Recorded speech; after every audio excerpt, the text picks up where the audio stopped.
Bem-vindo ao Gastro Talks, onde falamos como encarar as doenças gastrointestinais além da farmácia.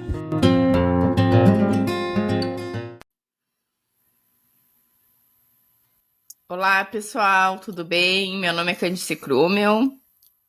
Olá, meu nome é Stella Marini. E você está escutando o Gastro Talks. Hoje, antes da gente começar nosso assunto, eu vou fazer no início do podcast uma coisa que a gente sempre deixa para o final e faz correndo, que é pedir para vocês acompanhar nas redes sociais. O meu arroba é @candicecrumel.gastro. E o meu é @Stella Marini Gastro.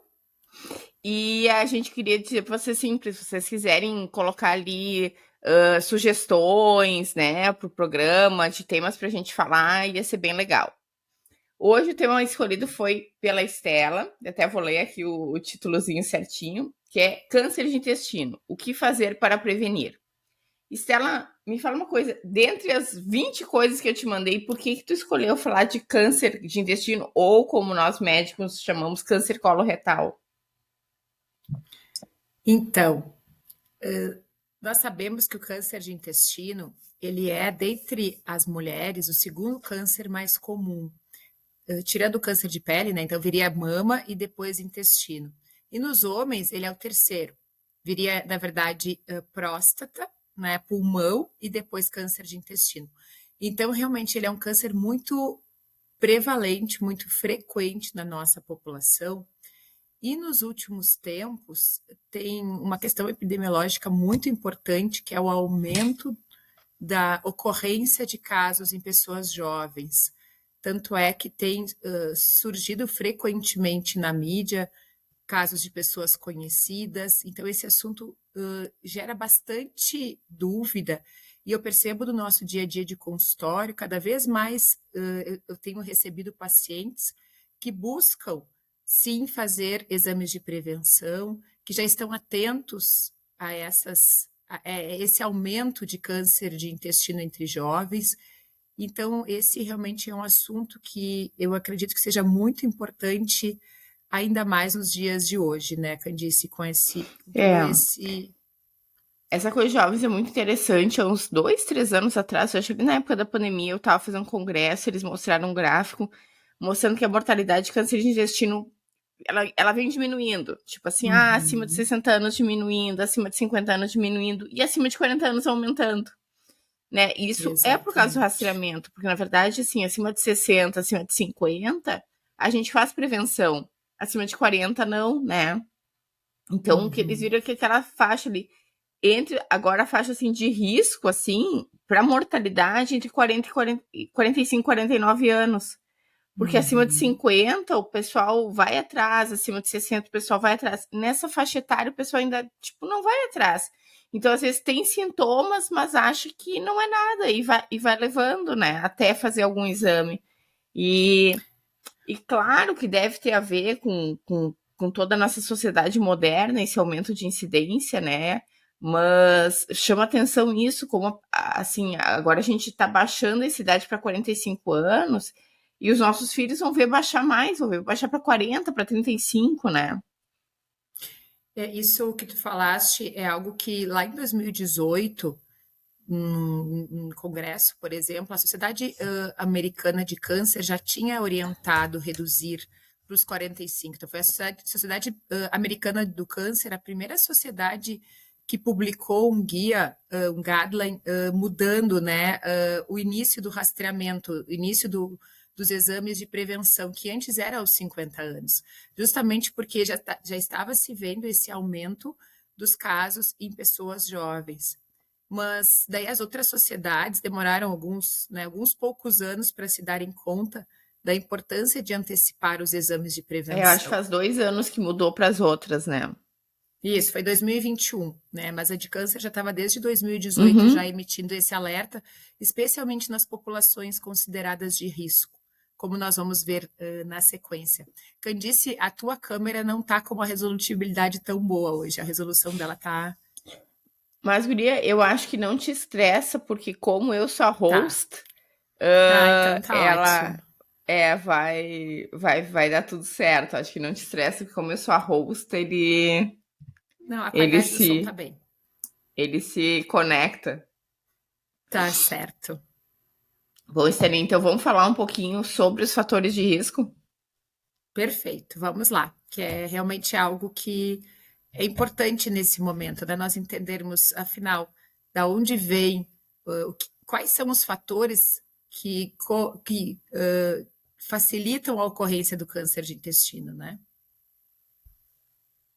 Pode começar. Então, posso falar? Ok, então Pode, vamos pode, lá. vai com tudo. O que que tem bastante, já tem coisas bem definidas na literatura médica, mas tem ainda alguns assuntos que são controversos. Na questão da alimentação, o que que a maior parte dos estudos científicos mostra? Que a alimentação, sim, tem um impacto muito importante, tanto para a prevenção quanto fator de risco, dependendo, é claro, das escolhas da pessoa. Esse aumento de câncer entre jovens parece sim estar associado ao estilo de vida, entre aspas, moderno do século XXI, com a industrialização, com o aumento do consumo, principalmente de alimentos ultraprocessados. Lembrando que eu já falei aqui, ultraprocessados são aqueles alimentos empacotados que têm ingredientes, tu olha lá na composição deles, alimentos que tu não tem, ingredientes, né, substâncias químicas que tu não tem na tua cozinha, aqueles nomes estranhos, nomes químicos. Então, esses são considerados ultraprocessados.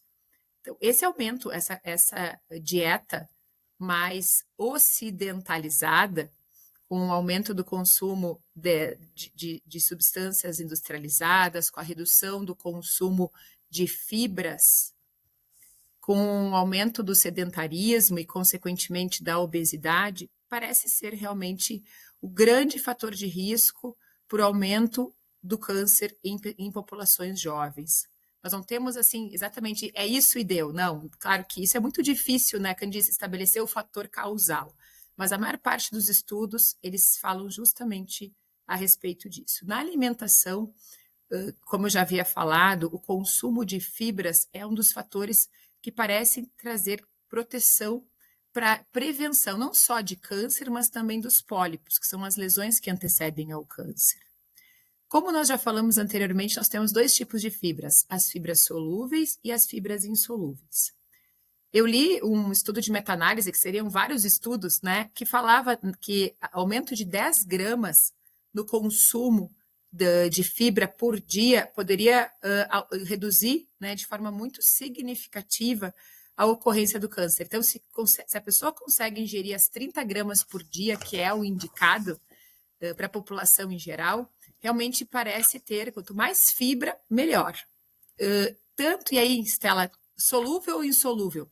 Tem estudos que favorecem, né, a fibra insolúvel, que é aquela que ajuda a acelerar o trânsito intestinal. Parece, em alguns estudos, que ela tem mais benefício, mas tem outros estudos que falam que, como a fibra é solúvel, ela aumenta o volume do bolo fecal, as substâncias que podem favorecer o câncer, elas não ficam tanto em contato com a mucosa. Então, parece que esse balanço de fibra solúvel e insolúvel é o ideal, né, Candice? E eu acho que tem outra coisa que aquela coisa assim que a gente não falou ainda, da microbiota, as fibras Uhum, solúveis, elas funcionam como se fala de pré-bióticos, né? Que fazem crescer bactérias exatamente. boas no nosso intestino. E essas bactérias produzem ácidos graxos de cadeia curta, principalmente butirato. E esses ácidos graxos de Uhum. cadeia curta, eles mais ou menos são alimento para os nossos colonócitos, para as células do intestino. Então, parece que principalmente o butirato e o acetato, o propionato, desculpa, Uhum. eles funcionam também como substâncias que melhoram essa coisa do nosso intestino se regenerar sem se regenerar torto, se regenerar bem, né? Isso, exatamente. A questão do estímulo das bactérias do bem, né? O que Firmicutes, Bacteroidetes, esses aí que são populações realmente que têm benefício para toda essa parte anti-inflamatória do intestino. Sim. Então, é muito importante as fibras solúveis que está presente nas frutas, nas verduras, além disso, as fibras insolúveis, que está mais presente nos grãos, nos cereais, né? Então, esse balanço, ele é realmente muito significativo. esse consumo de 30 gramas por dia na prática, o que corresponde? E isso é uma coisa que eu acho que a gente deve falar sempre. Nós temos muito na nossa cultura a ideia de que fibra é igual a fruta e verdura. Isso é algo que é importante as pessoas saberem. Frutas e verduras são fontes principais de micronutrientes, de vitaminas. Algumas delas também têm sais minerais, mas a principal fonte de fibra não são as frutas e verduras. Se a gente olhar a composição delas, por exemplo, uma maçã tem 3 gramas de fibra, 3. Uma banana tem 2. Um pé de alface tem 1 grama de fibra. 100 gramas de cenoura tem 0,8. Então, se a tua fonte de fibra é 2 frutas, um pé de alface e cenoura, algum outro legume, não está comendo nem 10 gramas de fibra. Então, realmente, é muito importante colocarmos na nossa dieta cereais, as leguminosas, o feijão, o grão de bico, a lentilha, que infelizmente perderam espaço nos últimos anos, que sempre foram as principais fontes de fibra do brasileiro, né? E que realmente a população, entre aspas, moderna, se sabe que reduziu o consumo, mas também colocar, por exemplo, né, o psyllium, já falei que ele é ótima fonte de fibra, cada 100 gramas de psyllium tem 77 gramas de fibra, enquanto 100 gramas de aveia tem 9 gramas. Então, incluir esses alimentos. E automaticamente, quando a gente estuda sobre alimentação no câncer do colo retal, à medida em que eu incluo mais fibra, automaticamente, não é que tu vai deixar de comer os alimentos ultraprocessados, mas eles vão perdendo espaço no teu prato. Então, isso é um fator essencial. Deixar o prato mais colorido, trazendo mais cor, mais sabor. Isso é um fator, já falando um fator protetor. Em relação à alimentação também, tem um fator de risco que está cada vez mais se fortalecendo, que são as carnes embutidas. Isso já é considerado, né, os embutidos, uma substância carcinogênica, ou seja, que favorece a ocorrência do tumor. E parece que esse risco das carnes processadas está associado ao quadro ao processo de defumação que ela sofre, que daí libera nitritos e substâncias que facilitam, sim, o surgimento e o crescimento das células cancerígenas. Até vou fazer vou fazer uma pausezinha aqui. Ontem à noite, tipo assim, eu pensei, eu li alguma coisa sobre isso em algum lugar. Tem esse livro aqui que é para quem quiser, né, ler, que é um livro legal, mas assim, tu fica quase louca lendo, né, que se chama Comida, do Mark Hyman, tá? Afinal, o que devemos comer? E daí ele fala um negócio muito triste para nós gaúchos, tá? Que, na verdade, esse processo de defumação que tu falou da salsicha, coisa e tal, também tá quando a gente queima a carne, né? Que esse queimar a carne, esse pretinho ali da carne libera, agora vai os nomes difíceis, né? Aminas heterocíclicas e hidrocarbonos policíclicos aromáticos, que são coisas que são substâncias cancerígenas. Então, para quem gosta do churrasco bem passado, é ruim. Tá? Exatamente. Assim, aquele pretinho ali possui substâncias cancerígenas, né? E mesmo quando a gente frita a carne, se a gente frita demais, a parte ali que fritou, aquela parte que ficou pretinha, é ruim, né? Essa parte produz essas aminas aí, que são aminas que são cancerígenas para o nosso intestino. Então, o certo seria a gente gostar mais de carne mal passada mesmo. Exatamente. Então, só finalizando a parte ali dos embutidos, lembrando que embutidos, então, quais seriam, como a Candice já falou, né? Salsicha, presunto, independente de ser de carne carne vermelha ou, por exemplo, carne branca, blanquê, todos esses peito de peru, todos que são defumados, eles realmente que passam por esse processo, né, que a gente chama então de embutidos, eles são possivelmente substância, não é possivelmente, já tem estudo que mostra que o consumo diário, por exemplo, de 50 gramas de embutido, vamos supor, presunto, né? Come 2 fatias de presunto todos os dias, ao longo de muitos anos. que aconteceu nesse estudo que acompanhou essa população? Um aumento de 18% do risco de câncer de intestino. Então, vejam bem, pessoal, não é nunca comer presunto, não é nunca comer salame, mas não o que a gente deve tentar é não comer todos os dias. Nossa. Em Não, e relação... ainda mais se a gente pensar que o câncer de intestino tem um componente genético, né? Então, se a gente tem na família história de quem já teve câncer, história de pólipos, então quer dizer que talvez nós tenhamos um componente genético ali que predisponha as nossas células se reorganizarem de uma maneira desordenada quando elas estão se dividindo, né? Que é isso que acontece no câncer. Exatamente. Então, E nas nossas populações nós somos... pensar. E nós que somos do sul, né? Parece que o aumento do câncer de intestino é maior no sul e sudeste, falando em termos de Brasil, e muito relacionado ao nosso padrão alimentar mesmo.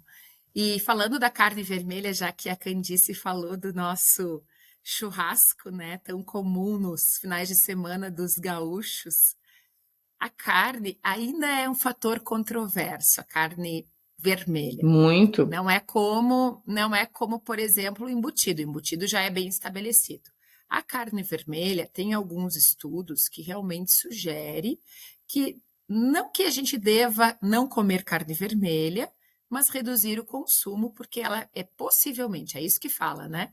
Ela pode favorecer a ocorrência, mas não é um fator tão bem estabelecido, como eu disse, como os embutidos. E a sugestão, especialmente para, como a Candice já falou, com o pessoal com histórico familiar, ou quem tem obesidade, que é um fator de risco para câncer de intestino, é tentar consumir entre 500, no máximo 600 gramas de carne vermelha por semana, e de preferência, como tu falastes, né, Candice, a carne mais mal passada.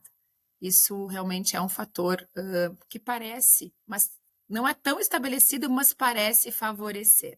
Eu digo, eu amo carne vermelha e é algo que não é tão fácil para nós quando a gente lê nos guias, mas nós temos um compromisso com a ciência, né? E o que eles falam é o seguinte: a maioria desses estudos são estudos populacionais. Então, tu pega a população, tu vê o que ela come, e daí tu assim, olha, entre os pacientes que tiveram câncer de intestino, eles comem mais carne que os pacientes que não tiveram câncer de intestino, tá? Só que esses pacientes que comem mais carne, às vezes eles têm outros fatores de risco também. Então, eles fumam mais, eles bebem mais, eles fazem menos exercício físico, eles são mais obesos.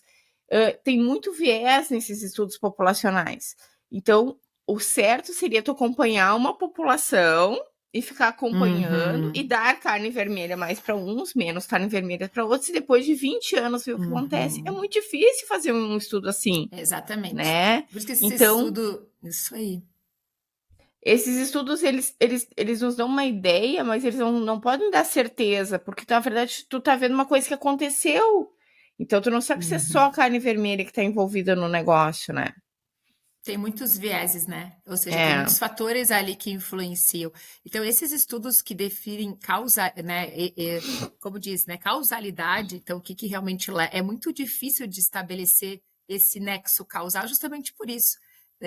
Precisaria fazer lá do início da vida da pessoa para a gente realmente ter essa certeza. Então, e isso ainda é algo questionável, né? A questão da influência, se existe uma influência realmente tão significativa assim ou não do consumo da carne vermelha. Mas, de novo, falamos aqui do equilíbrio, né? De quem sabe, não ter só carne vermelha como a única fonte de proteína. Nós, um dia comemos carne vermelha, outro dia a gente come carne branca, mas lembrando sempre que nós temos a opção das proteínas de origem vegetal, e aí, de novo, vem a questão do feijão, porque uma vez que eu coloco mais feijão no meu prato e coloco menos carne, o que eu vou ganhar em termos de nutriente? Eu vou estar consumindo proteína, sim, mas além disso, fibra. Então, que tem um efeito protetor. Então, lembrando isso, né? Como disse... E o consumo da carne vermelha tem também o negócio da gordura saturada, né? E principalmente carne vermelha, né? Isso tem... E a E gordura também parece que tem substâncias cancerígenas nela, assim, né? Claro que tem tudo a ver com também quantidade, assim, né? Mas principalmente a gordura quando ela é frita também, sabe? Né? isso. Isso, da carne também tem a questão bem que tu falaste, né, Candice, do preparo. Então é um assunto muito controverso, nós poderíamos passar a manhã inteira aqui conversando sobre É. isso, e a gente vai chegar no final à conclusão de que nós não temos certeza, mas que o equilíbrio, como nós falamos antes, incluir mais e quem sabe excluir menos, né? Mas pensar sempre em incluir mais cor, mais sabor aos nossos pratos. Falando da alimentação, com certeza, e aí, essa questão da microbiota que tu destes um spoiler, né? E afinal, a nossa flora intestinal, a nossa microbiota, hoje nós sabemos que nós temos aproximadamente a população do planeta, que é 7 bilhões e 800 milhões de pessoas, vezes 100. É mais ou menos isso o número de micro-organismos que habitam o nosso intestino. Ou seja, é uma população É um monte de gigante de gente. bactérias. É muita bactéria. E eu digo, na época da faculdade, a gente pensava em flora e microbiota quando estava com gastroenterite. Aí a gente tomava uns probióticos e era isso, né? E à medida em que quanto mais se estuda a microbiota, mais se entende da influência dela na nossa saúde. Hoje se sabe que não é só na saúde intestinal, mas na nossa saúde como um todo, inclusive saúde mental, que parece cada vez mais ter Cada vez a mais, né, ciência guria? mostra, né? E exatamente. Hoje é algo que já é quase, já não se discute mais, já se sabe que Uhum. tem sim o eixo cérebro-intestino, uma comunicação direta, o que acontece no cérebro influencia no intestino e vice-versa. Não, e o que eu acho Então, legal, que é uma coisa meio loucuragem, mas para se pensar, né? Porque, na verdade, enquanto eu e nós duas estamos aqui conversando, o nosso corpo, as células do nosso corpo estão se dividindo e uma delas vai se dividir errado, tá? Uma delas vai se dividir uhum, torta e o nosso sistema imune vai lá e vai dizer para ela assim: bah, olha uhum, só, tu não tá uhum, legal, tu tá bem estranha, te mata. Te mata ou eu uhum, vou te matar. E aquela célula diz assim: uhum, tá, ok, então eu me mato, tá? Né? Bom, o uhum, que acontece? No momento que a gente tem uma célula que se divide errado e que consegue ela se dividir de novo errado, se dividir de novo errado, isso mostra uma fragilidade do nosso sistema imune, que ele não está conseguindo reconhecer que tem células que não estão legais no nosso corpo, ele está deixando elas se dividirem. E o grande articulador do nosso sistema imune é o nosso intestino, entendeu? Então, assim, 70% do exatamente. nosso sistema imune está no nosso intestino. E as bactérias que estão no nosso intestino, elas são as grandes reguladoras disso, porque elas, tipo, dependendo do tipo de bactéria, a gente tem um sistema imune mais reativo ou menos reativo. Então, se a gente pensar assim, a gente antes falou dos ácidos graxos de cadeia curta, Uhum, ok. A gente pode falar de bactérias produzindo toxinas para o nosso corpo. Toxinas não, mas tipo uhum, assim, fazendo caminhos metabólicos que vão acabar produzindo toxinas, como depois quiser falar ali do temal, tá? E também as uhum. bactérias como reguladoras do sistema imune, já que o sistema imune é uma das coisas que está envolvida nessa coisa da oncogênese, né, da carcinogênese. Isso aí eu acho muito triste. Exatamente. E tem um estudo até que mostrou que eu achei muito interessante. Eles começaram a estudar tumor e viram que tem uma bactéria pró-inflamatória, que é Fusobacterium Ah, sim, que tá muito nucleatum, associada. presente no mais, né? Então, pegaram a população já com câncer de intestino e estudaram o que elas que tinham diferente em termos de microbiota. E essa Fusobacteria nucleatum, ela aparecia nessas populações. E como é que nós fazemos para evitar que essa bactéria que ela pode realmente ser carcinogênica, ou seja, ela pode facilitar a ocorrência do câncer, ela se prolifere no nosso intestino comendo fibra. Então, justamente foi isso que esse estudo mostrou, que sim, essa bactéria que pode fazer parte da nossa microbiota intestinal, ela parece bem, como tu falaste antes, ela parece inibir aqueles fatores nossos, tipo natural killer, que mata a célula cancerígena, né? Então, Uhum. ela baixa, tipo, ela Ela atrapalha o engana o sistema imune, funcionamento. dizendo tá tudo bem, não precisa fazer nada. Exatamente, exatamente. Ela engana o sistema imune e aí acaba aquela célula cancerígena se proliferando e originando o tumor.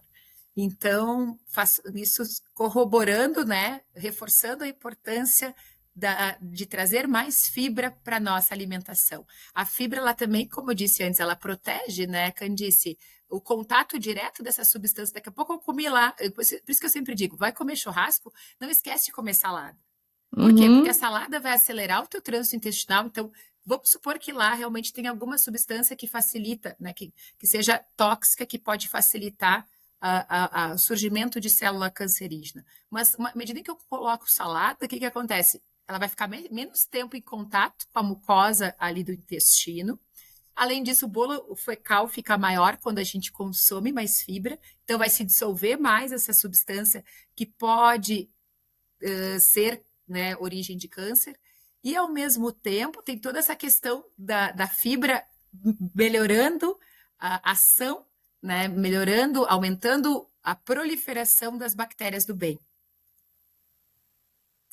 Então, E sabe, facilitando Guria, que assim. daí agora, eu acho que foi esse ano que surgiu um trabalho, eu devia ter procurado isso, mostrando que a microbiota, ela também está envolvida na resposta que a pessoa vai ter à quimioterapia, né? Então, Uhum. querendo ou não, a microbiota se envolve também se a pessoa vai responder mais ou menos à quimioterapia. Muito Então, interessante. porque às Esse vezes, daí eu tipo não assim, li. agora eu já tô com câncer, agora foi. Não, tu Uhum. ainda pode ajudar o teu corpo a responder ao tratamento, né? Tem muito a ser feito. Falando da microbiota, então, além de ter uma alimentação rica em fibras, de tentar manter aquele consumo de pelo menos 30 gramas de fibra por dia, o que mais que a gente pode estar fazendo? Evitando o consumo dos adoçantes. Isso é um fator muito importante. Há anos, o Dr. Cláudio Fiocchi, nos nossos congressos de gastro, Cláudio Fiocchi é um brasileiro que mora nos Estados Unidos. Ele, assim, acho que pelo menos há uns 10 anos eu lembro dos congressos da FBG, né, da nosso brasileiro de gastro, ele sempre fala da questão dos adoçantes. E numa época que se falava Ninguém muito pouco falava. de microbiota, né? Ele já alertava a respeito disso. E hoje, cada vez mais, nós sabemos que os adoçantes artificiais, especialmente a sacarina, o ciclamato, eles realmente, o que eles fazem? Segundo esses estudos, eles facilitam a resistência à insulina, eles aumentam, inclusive, a ocorrência de compulsão alimentar, obesidade, e eles são realmente muito ruins para a nossa microbiota, para a nossa flora intestinal. Então, se nós pudermos reduzir o uso de adoçantes artificiais, também nós estaremos favorecendo a prevenção do câncer de É muito legal intestino, quando a né? gente vê aqui estudos de microbiota, como assim a microbiota de quem consome dieta vegetariana, quem consome um monte de adoçante, quem consome essa dieta mais ocidentalizada, quem consome dieta mediterrânea, quem consome dieta cetogênica. A microbiota é totalmente diferente É de um para completamente outro, né? diferente. É muito Verdade. interessante ver isso, né? E na verdade, o adoçante, ele funciona quase como um matador de microbiota, assim. Ele Uhum. acaba. Porque aquilo que a gente falou dos pré-bióticos, que são alimento para nossa microbiota e fazem produzir os ácidos graxos de cadeia curta, o adoçante é exatamente o contrário. Ele não é alimento para quase nada. Ele é alimento, na verdade, para as bactérias que estão mais associadas com processos inflamatórios no nosso corpo, né? Então, são Uhum. bactérias que não produzem ácido graxo de cadeia curta, que não ajudam na produção de muco do intestino e que ainda fazem o nosso sistema imune ficar um sistema imune hiperreativo, que reage a tipo tudo, entendeu? E reage meio que sim, Uhum. mal a tipo tudo. Então, o adoçante, ele funciona ao contrário do prebiótico, ele é exatamente o contrário do prebiótico, né? Verdade. E, Estela, eu vejo isso os pacientes me perguntando, e qual dos adoçantes é menos prejudicial? Parece, né, Candice, que a estévia, Estévia, né? parece, né, que Uhum. ainda é assim, não é que ele seja bom, o xilitol mais ou menos, mas se você, vamos supor que é diabético, né, então precisa realmente consumir adoçante. em algumas situações. Então, tentar consumir stevia, mas sempre que possível usar mais os adoçantes naturais Ah, mesmo, guria, esse né? deve ter um gosto tão ruim. Exatamente, tem um gosto Ah, residual, né? Então, aham, essa meu Deus. questão dos adoçantes realmente é importante, é um fator importante na alimentação. Seguindo em relação à alimentação, nós também devemos falar da importância de, por exemplo, o consumo de cálcio. Isso é outro fator que, quando a gente estuda fator de proteção a câncer de intestino, parece que o cálcio, isso também não, a gente não tem certeza absoluta, mas que o cálcio, o consumo de 3 porções de lácteos por dia, pode nos auxiliar como um fator protetor. Lembrando que o leite, por exemplo, ele é um alimento muito rico em todas as vitaminas e praticamente muitos dos minerais que a gente precisa, ele só realmente não tem vitamina C e ferro, né? E a gente sabe que hoje em dia, claro, tem as pessoas intolerantes, mas tem muita gente que está tirando os lácteos da alimentação. Então, eu sugiro que se Tá, e tenha deixa eu te perguntar uma coisa, cautela, Stella. Eu não né? gosto de leite, tá? Eu não gosto de leite mesmo. Não gosto do cheiro, eu não gosto de nada de leite, tá? Uhum, No meu caso, que eu não gosto, tá? uhum. Tipo assim, eu não consigo tomar, eu fico nauseada. Até como queijo de vez em quando, mas também não é uma coisa que eu consuma todos os dias. O que que eu posso botar na alimentação que não seja lácteo, que tenha cálcio?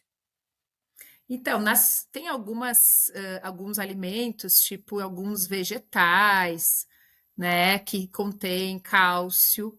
Tem algumas sementes, tipo gergelim, que contém cálcio, mas acaba que realmente a principal fonte de cálcio são os lácteos. Provavelmente, tu é- quando Não, não eu vou ter tem esse osteoporose, certo? vai, Sou magra, mulher, vai branca. precisar suplementar, né, Candice? Não, eu vou ter certo, entendeu? Mas assim, agora se me perguntarem assim, o que que tu prefere? Tomar o comprimido ou tomar leite? Ah, me desculpa, mas leite não dá, entendeu? Na minha E vida, nem os leite não. vegetais? Aí tá, daí eu Nem não sei, que as folhas escuras, né? Então, assim, isso, a brócolis. couve, o Isso. brócolis, Uhum. que eu saiba, Isso. folhas escuras tem cálcio também, então é isso que eu como Isso. folha escura, né? É, nessa fase da vida, provavelmente tu tá ok. O problema vai ser no futuro, né? Quando vem Não, a eu ainda não fiz menopausa, que daí a precisa, densitometria, né? mas eu ainda não tô na idade de fazer também, né? Mas a gente sempre deve pensar nisso, né? Realmente, como tu falaste, o teu paladar não tolera o leite, ok, tudo bem. Mas a gente, né, pensar de uma forma, em termos populacionais, que sim, existe Não, e benefício se a gente dos pensar, guria, lácteos para a saúde. 50% da população quase é intolerante à lactose. E daí tu Uhum, ficar dando enzima para as pessoas o dia inteiro também não dá. uhum, Então, claro, querendo ou não, a gente tem que ver alternativas assim, né? verdade. Mas claro que o leite sem lactose, por exemplo, ele tem cálcio igual, ele tem, só tem enzima acrescida, É, né? mas tem gente que não, também não tolera, né? Não tolera. Fala assim, É, ah, para isso, mim eu tomo leite sem lactose, eu encho igual. Eu claro. tenho cólica, né? E daí eu falo, então Mas tu esse, consome, tenta consumir folha, né? E às vezes tem que fazer suplementação, né? exatamente. Mas esses estudos que eu revisei com cálcio, eles não falavam de fazer suplementação, tipo, Ah, não foi sim, estudado, não. na verdade, né? Não foi Não. estudado, só falava realmente de consumir 3 porções de leite ou derivados por dia. Eu acho que a Ah, suplementação entra se a gente pensa em osteoporose mesmo, né? Em exatamente, osteopenia e exatamente. osteoporose. Eu acho que para prevenção de câncer de intestino já teve com cálcio, já teve com vitamina C, lembra? Nada parece que Uhum. nenhuma suplementação parece que realmente vá diminuir o risco, né? E sobre questão ali de outros minerais, o magnésio, também tem estudos com magnésio que parece que tem um efeito protetor, mas esses estudos não falam suplementar magnésio, e sim aumentar o consumo de alimentos ricos em magnésio. Quais seria? Abacate, semente de abóbora, e aqui tem uma notícia muito boa: Opa. cacau, ou seja, os chocolates com teor maior, né, dos chocolates que têm acima de 50, 60%, mais a base de cacau, eles podem ter um efeito protetor, já que eles, dentre os nutrientes, eles são ricos também em magnésio. Não, e o Além cacau é disso, rico também em polifenol nozes. também, né? Que aumenta a quermância, que é aquela bactéria que tá na moda, assim, que é uma grande produtora de butirato, né? Isso, exatamente. Mas além disso, também as nozes, as amêndoas e de novo vem as leguminosas como fonte de magnésio. Então, antes de pensar em suplementar, vamos aumentar, colocar mais no nosso prato esses alimentos, né? Mais o abacate, mais as nozes, as amêndoas, as castanhas. Além disso, também ali, como eu falei, a semente de abóbora, o cacau como uma sobremesa, né? Um chocolatinho depois do almoço, quem sabe, né? Fica aí de sugestão. Sobre alimentação, será que eu esqueci de falar alguma coisa, Ah, guria, eu Candice? acho Que que é tu isso. Deixa lembra? eu ver. O que eu Ah, eu acho acho que que tá entra, todos. não entrando na alimentação em si, mas entra talvez junto aí, que é o negócio da obesidade, né? Uhum, Porque a isso, obesidade por si só é fator de risco para câncer de intestino, né? E daí, querendo ou não, exatamente. a obesidade, claro que a obesidade é uma doença metabólica do nosso corpo, mas ela tá ligada na alimentação também, né? Uhum. E como que é a obesidade? Então, vamos falar um pouquinho dos fatores de risco. Nós falamos ali da alimentação, principalmente focando uma forma de proteger, de prevenir o câncer de intestino, mas fatores de risco. A obesidade é um dos mais bem estabelecidos. A obesidade, e qual é aí o link causal? Por que as pessoas obesas, elas têm uma maior chance de câncer de intestino? O fator parece principal ser a resistência, novamente a resistência à insulina. Acho E que a daí gente não já é só o falou câncer de intestino, são várias neoplasias, né? exatamente. É de intestino, é de mama, é câncer de próstata nos homens. Que mais que tem de associação com obesidade? Câncer de esôfago, que tem a ver A com mama tu já Barrett, falou, né? né? Então, Câncer de fígado. e exatamente, ovário também. Então, tem vários, a obesidade é fator de risco para vários câncer, vários tumores, e parece que nos fatores principais vem aí a resistência à insulina. Lembrando que uma vez que a pessoa tem um aumento das células gordurosas, essas células gordurosas, elas liberam substâncias inflamatórias, dentre elas o fator de necrose tumoral, que inibe a entrada de glicose na célula, e com isso o pâncreas tem que produzir mais insulina para nos manter com níveis de glicose normal no sangue, só que a insulina tem um efeito anabolizante, né? Ela faz com que a gente tenha a gente retém essa gordura e ao mesmo tempo ela estimula a produção de células não do bem, né? De células cancerígenas, por exemplo. Até Então, nessa parte eu acho muito legal que há muitos anos atrás eu vi um trabalho sobre pancreatite aguda. E a obesidade é um dos fatores para tu fazer pancreatite aguda grave, né? uhum, E eles uhum, explicavam que a gente tem depósito de gordura no nosso corpo, né? Obviamente, e a gordura ômega 3 é uma gordura uhum, anti-inflamatória. Então, uhum. quem tem mais ômega 3 acaba fazendo menos inflamação. E a ômega 6 é uma gordura pró-inflamatória. Então, é um Pró-inflamatória. tipo de gordura que Uhum. produz células que dão mais inflamação. Que em toda a existência dos seres humanos, a gente sempre teve mais ômega 3 e menos ômega 6. Que Ômega nos últimos 6. 50 anos isso se inverteu. Que hoje em dia a gente tem muito mais ômega 6 no nosso corpo do que ômega 3. E os obesos acabam tendo mais ainda essa inversão, esse Uhum. desequilíbrio. E esse desequilíbrio é uma das coisas que produz esse fator, essa inflamação a mais. Então, querendo Uhum. ou não, uma pessoa com obesidade, ela acaba tendo uma condição pró-inflamatória, porque ela tem um desequilíbrio entre o ômega 3 e o ômega 6, né? Que também é uma Uhum. coisa que tem a ver com a dieta, porque na dieta a gente pode consumir mais gordura ômega 6 ou mais gordura ômega 3, né? A gente tem isso, né? Isso aí.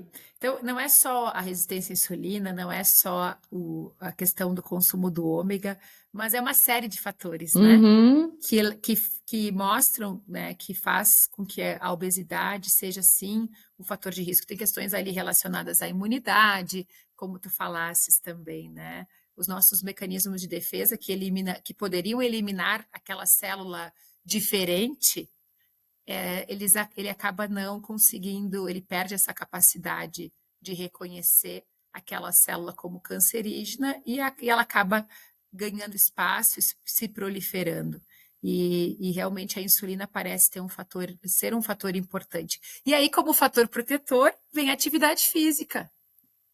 O fator protetor muito significativo, a redução de câncer em pessoas que fazem atividade física regularmente. Isso tem estudo científico que mostra, inclusive tem meta-análise, ou seja, uma análise de 21 estudos que mostrou uma redução, para quem faz atividade física regular, uma redução de 28% do risco de câncer de intestino. Olha que maravilha. Por quê? E é quase que nem fazer rastreamento com sangue oculto nas fezes. Exatamente. E o porquê? Porque justamente quem se exercita mais tem menos resistência à insulina, quem exercita mais tem mais músculo, menos gordura. Quem exercita mais, a gente Tem sabe menos que ômega 6 no corpo, né? exatamente, tem menos, ajuda muito a atividade física no manejo do estresse, e o estresse tem a ver com imunidade, então um fator acaba interferindo no outro. Mas tem mais um detalhe, Candice. Atividade física regular é fator protetor? Sim. Mas, para quem ainda não começou a fazer atividade física, eu sempre digo, sempre há tempo, independente da idade, mas tem algo muito interessante, são estudos mais recentes que mostram que a redução do comportamento sedentário já é um fator de proteção. Claro que o impacto não é tão grande quanto quem se exercita, por exemplo, 150 minutos por semana de aeróbico e faz reforço muscular, por exemplo, né? Mas quem consegue, mesmo não, né, tendo um exercício estruturado, né? Mesmo não fazendo exercício físico, mas as pessoas que trazem mais movimento para o seu dia, né? Então, hoje em dia, as pessoas têm os relógios que marca passo, por exemplo. A gente sabe que o comportamento sedentário é o quê? O tempo que eu fico sentado, com pouca atividade muscular. O comportamento sedentário mesmo para as pessoas que fazem atividade física, isso é uma coisa que eu tenho estudado recentemente e que é algo que a gente tem que falar. O comportamento sedentário ele pode ser tão ruim quanto não fazer atividade física. Por exemplo, vamos supor que eu vá na academia todos os dias e malho 1 hora. Se eu passo o resto do meu dia sentado, aquela 1 hora de academia não neutralizou o malefício de ficar o dia inteiro sentado. Ou seja, se eu, por exemplo, não vou na academia, mas eu passo o meu dia, a maior parte do meu tempo de pé, fazendo atividade, os estudos mais recentes sugerem que talvez eu vá ter trazer mais movimento ao meu dia, traz ainda mais benefício do que simplesmente eu me exercitei por 1 hora e depois eu fiquei o tempo inteiro sentado. Então, existe uma recomendação de nós, pelo menos, né, caminharmos por dia, pelo menos, alguns estudos falam 6.000, outros 8.000 passos. Eu ia te falar 7.000. Mais ou menos em Não, torno é que não disso, tem né? isso bem certinho ainda, né? Não tem. Sabe assim, ó, acima de 10.000 passos é ótimo, né? E eu acho que talvez o mínimo seja ali, como tu falou, 5, 6, 7.000 passos, assim, né? Depende. A população maior que 60 parece que em torno de 6.000 e para a população, né, com menos de 60, em torno de 8.000 passos seria o ideal. Mas também se fala muito assim, tipo, a cada 2, 3 horas que você fica na frente do computador, levanta 5 minutinhos, dá para dar uma caminhadinha, pegar uma água. Esse intervalo, trazendo movimento nesse intervalo, isso tem um benefício para a saúde. Por quê? Porque diminui a resistência à insulina. Teve um estudo que mostrou assim que a cada 1 hora na frente do computador, a pessoa então levantava e fazia 1 minuto de exercício, polichinelo, fazia alguma atividade, né? Que, no lugar mesmo, né? Mas por ali, né? Tipo, próximo, mas que trazia movimento para o seu corpo. O que o estudo mostrou? Que depois, né, na reavaliação, depois de algum tempo fazendo isso, os pacientes tinham o quê? Reduzido resistência à insulina, reduzido circunferência abdominal. Parece tão pouco, mas aí que tá. Todo movimento conta. Quanto mais, melhor. Então, aquela história de deixar o carro mais longe, de subir escada. Eu sou uma defensora de não usar elevador, subir escada. Cada 3 andares, pessoal, corresponde ao gasto calórico de 10 minutos de caminhada. Olha o que tu otimiza do tempo. Sem falar a que gente para tá tão mal acostumado, né? Porque assim, eu moro num lugar que eu moro num bairro residencial, então eu tenho que pegar carro pra ir no supermercado. Não, tipo assim, não, né? Não tem como. E daí, esse dia eu tava na minha mãe, que não mora num bairro normal, bairro de, né? E que, assim, é 3 quadras até o supermercado. E eu, vou lá comprar tal coisa, peguei a chave do carro. Depois pensei, cara, é Pra tipo quê? sábado, eu posso ir caminhando e voltar caminhando, entendeu, né? Claro. E É já, que do ó, piloto automático, né? exatamente, olha só que bizarra, minha irmã mora em São Paulo, que o trânsito é muito ruim. Então, ela já se acostumou a ir a pé e voltar a pé para os negócios. Então, quando ela tá aqui em Uhum. Santa Cruz, ela faz tudo a pé, porque ela acha tudo muito perto, né? E na cabeça Ótimo. dela, ela não precisa pegar carro para tudo, ela pode fazer a pé os negócios, né? Perfeito, é isso aí mesmo. Então, e outra questão interessante, vamos supor assim, tá? Entre 10 minutos de caminhada ou subir 3 lances de escada. Em termos de gasto calórico é o mesmo, né? Já falei que é o mesmo gasto calórico que tu tem. Só que tem uma questão, quem tem, por exemplo, resistência à insulina, né? Quem tem diabetes, é melhor a intensidade do que o tempo. Claro que, por Subir a exemplo, caminhar escada. 10 minutos, tu vai demorar mais do que subir 3 lances de escada, mas para a resistência à insulina, a intensidade é mais importante do que o fator tempo. Então, esse realmente é um exercício que pode Não, e trazer sem falar que benefícios, essa coisa sim. de subir não é uma coisa que o nosso corpo está acostumado. O nosso corpo está acostumado a caminhar no reto. Uhum, Então, tu ainda vai fazer um negócio diferente pro teu cérebro, entendeu? De ficar fazendo negócio que quebre ali e exatamente. fazer um negócio diferente, né? Já descer escada não parece ter tanto benefício assim, por quê? Mas Porque é em tão termos de bom. Não, tem o benefício daquela coisa de ser tão bom descer escada, parece que tá ajudando, assim, né? Mas em termos assim de, né, de benefício para o nosso corpo. Então, a cada 3 andares que eu subo corresponde 10 minutos de caminhada. A cada 6 que eu desço corresponde 10 minutos de caminhada. E o descer, o impacto para o joelho é maior do que o subir. Então, se a pessoa já tem alguma questão no joelho, evita de descer a escada, né? Opta por subir, que vai ser melhor para a saúde. Guria, nós estamos indo para os nossos 15 minutos finais, tá? Deixa eu te perguntar assim, o Perfeito. paciente chega lá no teu consultório, né, e fala assim, ai, olha só, boa, boa, meu avô teve câncer de intestino aos 70 e poucos Uhum, anos, meus pais não têm nada, mas eu queria me prevenir, tá?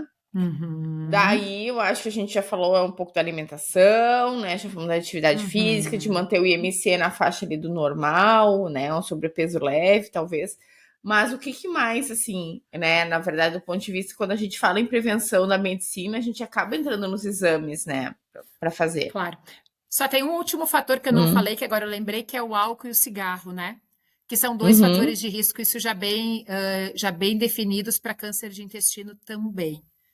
Tanto o cigarro quanto a bebida alcoólica. Mas aí, de novo, vem aquela história do consumo todos os dias, né? Consumo Uhum. eventual da bebida alcoólica, por exemplo. Cigarro, realmente, a gente Cigarro deve não, é.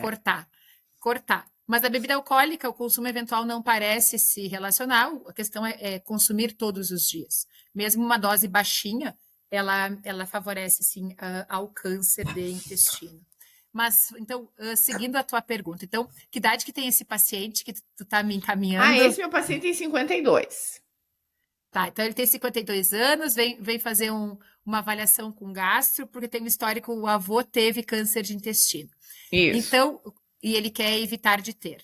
Claro isso. que nessa idade já está recomendado, independente do estilo de vida dele, fazer colonoscopia para prevenção. Como nós falamos, antes nós indicávamos a partir dos 50, a partir de 2021, 2022, nós passamos a indicar a partir dos 45 anos, justamente por conta desse aumento da ocorrência do câncer em populações mais jovens. Então, está indicado fazer o procedimento de colonoscopia para avaliar o que na colonoscopia. Para que serve a colonoscopia, Estela? Ela não é um exame somente que detecta tumor. Ela age antes. Ela é um exame, sim, que detecta as lesões que antecedem ao câncer, chamado pólipo. Então, o câncer de intestino é um dos poucos tumores que nós conseguimos evitar que ocorra através de um exame de prevenção. Porque na Por verdade a gente exemplo, consegue tirar o pólipo, né? exatamente. Por exemplo, tem exames, né, de ginecológicos, né? A gente não consegue evitar que a pessoa tenha câncer de mama. O que a gente quer é diagnóstico precoce, por exemplo, né? Fazendo mamografia, enfim. Uhum. Já na colonoscopia é diferente. A gente consegue evitar, sim, que a pessoa desenvolva câncer, já que existe a sequência adenoma-carcinoma, ou seja, mais de 90% dos cânceres de intestino, eles vêm os pólipos é como se fossem, eu digo, né, como se fosse umas couve-flor no intestino. Eu ia te como se falar fosse agora, umas couve-florzinha, né? Isso, são pequenas protrusões, como a Candice falou, né? Ali do revestimento do intestino, que vão crescendo, crescendo, crescendo e vai originando o que a gente chama de pólipo. Durante o procedimento, a gente tem Não, eu acho assim que é importante também assim, que a maioria dos pólipos demora uns 10 anos para se transformarem em câncer. Então Isso, a gente consegue pegar exatamente. eles, às vezes, muito antes, né? Não é aquela coisa assim, em 3 meses cresce, né? A Isso maioria aí. não, a maioria cresce devagarinho. Então, se a gente fizer colonoscopia a cada 5, 10 anos, a gente consegue pegar, né? Claro. Claro que o fator também qualidade do preparo, ele é um procedimento Claro. geralmente feito, né, a nível ambulatorial ou a nível hospitalar, né? E aí a pessoa precisa se dedicar, fazer 2 dias de dieta, usar laxante, porque a gente precisa remover todo aquele resíduo. Lembrando que nós temos 3 a 5 metros de delgado e mais o intestino grosso. Na verdade, a colonoscopia é para ver o cólon, né? Mas para a gente, que é o intestino grosso, que tem mais ou menos 1,5 metro de comprimento. Mas a gente tem que tomar laxante para fazer Mas quando aquela a gente fala limpeza em câncer de completa, né? intestino, a gente está falando em câncer colônico, Uhum, porque o câncer de intestino exatamente. delgado é super raro, super, super raro, e super difícil Exatamente. de fazer diagnóstico até, né? Porque ele é raro. Então, quando a gente fala, o paciente teve câncer de intestino, tá Uhum. subentendido que foi câncer Que é de... coloretal, né? Exatamente. Então, para esse paciente, fazer a colonoscopia, e se caso ele não tiver acesso, né? Enfim, não consegue fazer pelo plano de saúde ou não tem convênio, existe algum outro exame que possa ser utilizado? Como a Candice falou anteriormente, nós podemos usar uma forma, né, de prevenção que tem um custo menor e que é mais facilmente acessível, que se chama sangue oculto nas fezes. Né? Então, ele parece, como os pólipos ou até mesmo o tumor, ele pode sangrar, então a gente consegue detectar, através de sangue oculto das fezes, pode ser um Não é sinal de que tão, tem não tem algo. uma acurácia tão boa, né? Isso, é a capacidade desse exame de saber se a pessoa tem pólipo ou câncer de intestino, claro que ela é menor, mas é um exame que ele é validado, principalmente no Brasil, a gente acaba não falando tanto, mas tem alguns países que eles não têm tanta facilidade para conseguir, para obter a colonoscopia, né? E apesar de que mais ou menos, né, Candice, esses dias eu estava vendo um inquérito nacional que mostra que, se não me falha a memória, que mais ou menos 40% da população brasileira tem acesso à colonoscopia, Guria, eu vou né? te falar o seguinte, Então, eu trabalho pelo SUS, tá? uhum, Primeira coisa que eu quero falar. Há uns anos atrás, a gente foi fazer um estudo ali na universidade, ver quantos pacientes tinham sangue oculto nas fezes positivo, tá? Daí eu fui entrar na página do Ministério da Saúde. O Ministério da Saúde aqui no Brasil não recomenda fazer rastreamento, entendeu? Ele fala que não isso tem aí. custo-benefício fazer, sendo que todos os trabalhos mostram que reduz mortalidade de câncer de intestino, até 60, 70%, né? A colonoscopia reduz e o sangue oculto reduz ali uns 30, 40%. Uhum, Então, assim, aqui no Brasil não tem recomendação. A gente usa sempre as recomendações americanas e europeias para fazer rastreamento, tá? Então já começa assim, isso já dói na alma, né? Mas tudo bem, tá? claro. Daí, aqui no Brasil, a gente não consegue, pelo SUS, colonoscopia de rastreamento se o paciente não tem história familiar de câncer de intestino, né? Se eu fazer um pedido, paciente com mais de 50 anos, é negado. É negado, tá? Então, o que, que a gente faz no SUS? A gente pede sangue oculto nas fezes, usa o sangue oculto como rastreamento, já que o sangue oculto não passa por um auditor, né? E se o Uhum, paciente tem sangue oculto positivo, daí a gente consegue pedir a colonoscopia, né? Então não entendi. é tão fácil. E outra coisa, tá? Isso varia de município para município, porque a saúde é municipalizada. Mas assim, eu moro numa cidade que o SUS mais ou menos funciona bem, tá? A colonoscopia aqui, em média, demora entre 9 e 12 meses, né? Olha Isso só. numa cidade que o SUS mais ou menos funciona bem. Uhum, Eu tenho um paciente que eu atendo, né? Que ele consulta também em Porto Alegre, porque ele fez um transplante hepático. E eles pediram uma colonoscopia para ele em Porto Alegre, porque ele tinha um sangue oculto nas fezes positivo. Daí eu falei para ele: já que já te pediram lá, eu não vou te pedir aqui, né? Para não dar, né, duplo pedido. Esses dias ele veio, eu falei, pai, o resultado da tua colonoscopia. Ele falou assim, não, eu ainda tô na fila de espera. Isso faz 2 anos. Puxa, Tá? bem Eu falei pra ele, preocupante, então né? eu vou te pedir por aqui, porque eu não sei quando é que vai sair por lá. E Então, assim, quando a gente fala em convênio, é muito fácil, né? Agora, realmente, pelo Uhum. SUS, o negócio é mais complicado. E tem todo também um atraso aí de diagnósticos, ainda que vem da pandemia, né, Candice? Que a Muito. gente agora já. Então, o A pessoal, gente claro, começa em né? Em fazer função de exame, N né? fatores, 2, 3 anos ficaram, né? Postergaram os seus exames. Então, os cirurgiões falam que eles voltaram a operar tumores grandes, coisa que já não era mais tão frequente. E as Uhum. pessoas, realmente, a gente já está com esse atraso aí, né? Ainda mais, e aí tem mais esses fatores, como tu falaste, né? Populacionais, bem. Mas é bem importante, assim, vocês, né, ficarem com essa ideia. A partir dos 45 anos, colonoscopia, para todas as pessoas que puderem, que tiverem acesso.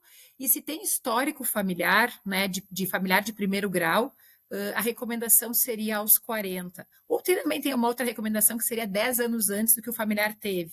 Então, se, por exemplo, o meu familiar teve aos 50, eu começo aos 40. Se meu familiar teve aos 45, eu começo aos 35. É o que Então, vier antes, né? Ou 40 anos ou 10 anos exatamente. antes do familiar, né? O que vier antes. E familiar de primeiro grau, a princípio, né? Isso, familiar de primeiro grau, familiares de primeiro grau parece ter uma associação mais positiva, mas de Uhum. novo vem a questão da genética não ser o determinante, como a gente já conversou da epigenética. Então, mesmo eu tendo herdado o gene que favoreça o câncer de intestino, se eu tenho uma ótima alimentação, uma alimentação colorida, rica em fibras, em cereais integrais, rica em verduras, frutas, a minha base da minha alimentação é mais plantas, como carne, sim, mas não é o principal da minha alimentação, por exemplo. Consumo arroz integral, feijão, né? A típica comida do brasileiro, né? Arroz, feijão, salada. Além disso, também faço atividade física regularmente, consigo manejar o estresse, dormir bem.